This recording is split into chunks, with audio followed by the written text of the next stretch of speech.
Working on a number of things here at the home office today, but nothing more important than this. Nancy Wilson, famed jazz singer, but as she called herself, rather appropriately, the song Stylist, she could sing any genre of music, has passed away at the age of 81. Let me just say this, in the 60s, 8 albums reached the top 20 Billboard charts, number of Grammy Awards, and she had television shows and collaborations with just about every incredible musician on the planet, and she toured worldwide until 2011.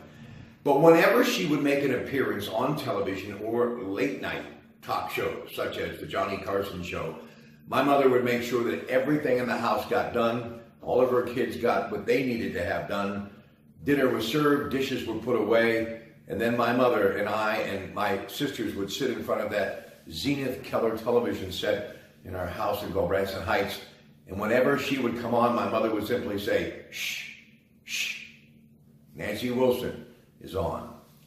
Incredible. Listening to her albums in my home, and later various radio stations playing her music. They really did make only one Nancy Wilson. You know, I think of her and such people like Diana Washington, Della Reese, so many others. I mean, let's face it, the late great Whitney Houston. She had a voice that just stood out. And because of people like Diana Washington and Nat King Cole, she wanted to follow in their footsteps.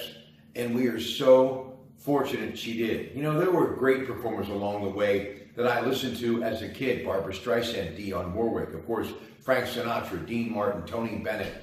And now Lady Gaga has a lot of that great style too, being able to sing just about every type of song.